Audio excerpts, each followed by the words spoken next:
मंडळी नमस्कार, स्वागत आहे तुमचं सागर डुकरे गोट फार्म या चॅनलवर. तर मित्रांनो, एका मित्रानं मला कमेंट केली होती, म्हणे दादा आता जर समजा आपल्याकडे 5 एकर क्षेत्रामध्ये जेवढा माल होतो तेवढा उत्पन्न शेळी पालनामध्ये घेण्यासाठी आपल्याला किती शेळ्यांचं शेळीपालन करावं लागेल याच्यावरती व्हिडिओ बनवा म्हणे एक. तर त्याच्यावरती व्हिडिओ बनवणार आहे आपण. व्हिडिओ शेवटपर्यंत बघा. व्हिडिओ आवडल्यास व्हिडिओला लाईक करा, नवीन असेल तर आपल्या चॅनलला सबस्क्राईब करा. तर मित्रांनो, सरासरी धरा आता एका एकरी आपण कापूसच धरूया. 1 एकर कापूस जर म्हटलं तर 8 क्विंटल होतं एकरी आपल्याला. तर 8 क्विंटल जरी म्हणलं 1 एकरमध्ये, तर 5 एकरचं 8 पंचे 40 क्विंटल होऊ राहिला. तर आता 7च्या भावानं जर म्हणलं तर 7च्या भावानं जर म्हणलं तर 7 चोक 28 म्हणजे 2,80,000 रुपयाचा आपल्याला कापूस त्या क्षेत्रामध्ये होणार. त्याच्यामध्ये आपल्याला खर्च लागणार आहे. तर खर्च जरी म्हणलं तर एकरी आपल्याला जवळपास खर्च धरून घ्या समजा 40,000 30,000 रुपये खर्च लागतो. तर 30,000 रुपये पकडूया आपण. 30,000 रुपये खर्च जर म्हणलं एकरी कापसाला समजा, तर 3×5=15 3×5=15 म्हणजे 1,00,000 रुपये, 1.5 लाख रुपये होतात. तर सरासरी आपण 1,00,000 रुपये धरू. 1,00,000 रुपये जरी खर्च धरला तरी 1,00,000 खर्च जरी झाला तरी 1,80,000 रुपये पाठीमागं उरतात.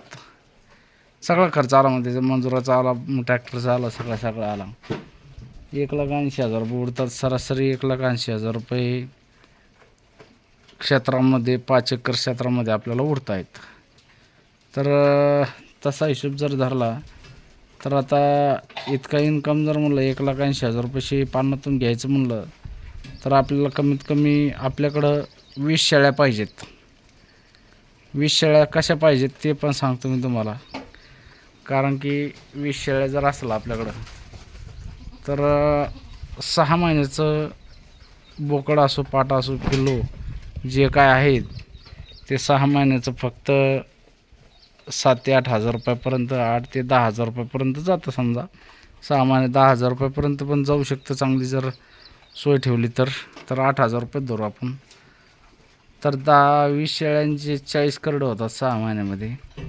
40 करडांचा हिशोब जर लावला तर 4×8=32, 3,20,000 रुपये त्यांचा टोटल इन्कम होतो आहे 40 पिल्लांचा.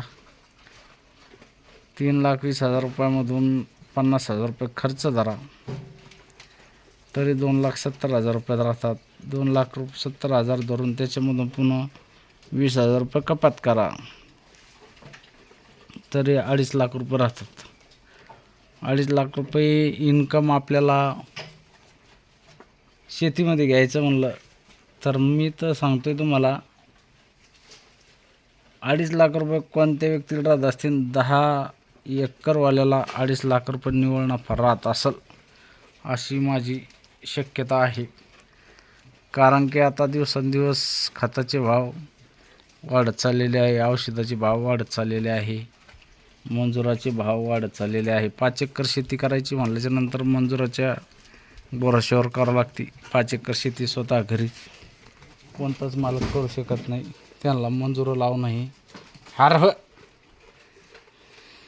कारण की सगळं घरी काही होऊ शकत नाही. त्याच्यामुळं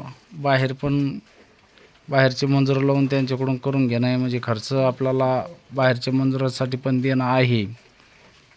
तर सरासरी 20 शेळ्या जरी सांभाळल्या तुम्ही तर 2.5 ते 3 लाख रुपये तुम्ही 20 शेळ्यामधून इन्कम 6 महिन्याचे धरू शकता.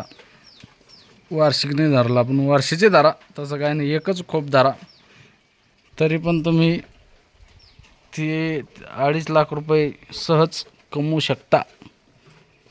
म्हणजे 25×2.5 म्हणजे तुम्ही 25,000 रुपये महिना 20 शेळ्या करून तुमच्या शेतामध्ये त्यांचं नियोजन करून 25,000 रुपये महिना तुम्ही 20 शेळ्या सांभाळून कमवू शकता त्याच्यामधून.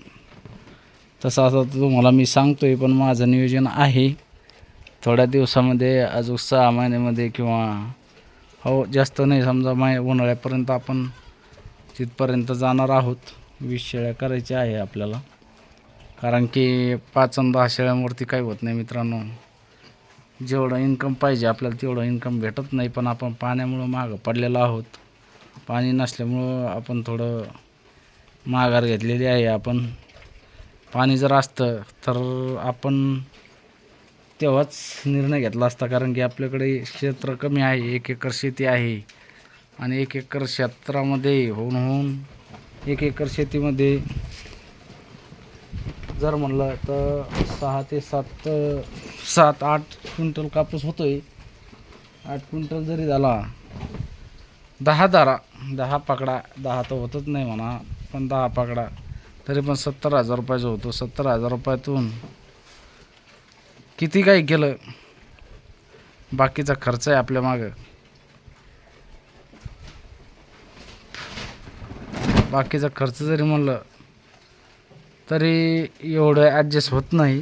त्याच्यामुळे 1 एकर क्षेत्रामध्ये जर तुम्ही चारा लागवड केली आणि नियोजन जर चांगलं शेळ्यांचं केलं, 20 शेळ्यांचं, तर 40 करडांचे 8,000 रुपये दर झाले 6 महिन्याची. महिन्याला 1 जर करडं विकलं तुम्ही, 2 जर करडं विकले महिन्याला, तरी पण तुम्हाला 8 दुनी 16,000 रुपये, 15 ते 16,000 रुपये रोज तुम्ही त्याच्यातून महिना तुम्ही त्याच्यातून घेऊ शकता. असं नियोजन जर केलं तर 100% आपल्याला 1 एकर क्षेत्रामध्ये पण आपण 25,000 रुपये महिना नक्कीच कमवू शकतो. असं जर डोकं लावून जर केलं तर शेळीपालन म्हणजे खूप फायद्याचं आहेच, कधी तोट्याचं होणार नाही. त्याच्यामुळं तुमच्याकडे जर असेल पाण्याचं क्षेत्र असेल आणि 1 एकर जर चाऱ्याचं नियोजन करत असाल, तर 100% तुम्ही 20 शेळ्या सांभाळून 25,000 रुपये महिना तुमच्या शेतातून शेळीपालनातून घेऊ शकता तुम्ही. आता शेत कशाला लागणार तुम्हाला? शेत त्याच्यामध्ये चारा लागवड करणं आहे. चारा लागवड, कारण की बंदिस्त शेळीपालन करायचं म्हटल्यावर आपल्याला चाऱ्याचे नियोजन करणं खूप गरजेचं आहे. शेळीपालन बंदिस्त करायचं म्हणलं की त्याच्यामध्ये पहिला मुख्य म्हणजे चाऱ्याचा नियोजन करणं खूप महत्त्वाचं असतं. बाकीचं नियोजन काही नाही एवढं, पण चाऱ्याचं नियोजन खूप महत्त्वाचं आहे. त्याच्यामुळं मित्रांनो, शेळीपालन एवढं काही हलक्यात नाही आहे. आता शेळीपालन पहिल्याला थोडं हलक्यात समजत होते लोक, पण आता शेळीपालन हलक्यात नाही. शेळीपालनामधून लाखोनं पैसे घेत आहेत आपले शेळीपालक मित्र. त्यामुळं तुम्हाला जर शेळीपालन करायचं असेल तर नक्कीच चाऱ्याचे नियोजन करून नक्कीच करू शकता तुम्ही. तर थांबतो मित्रांनो, व्हिडिओ खूप मोठा होत आहे. व्हिडिओ आवडल्यास व्हिडिओला लाईक करा, नवीन असेल तर आपल्या चॅनलला सबस्क्राईब करा. धन्यवाद. जय जवान, जय किसान, जय हिंद, जय महाराष्ट्र.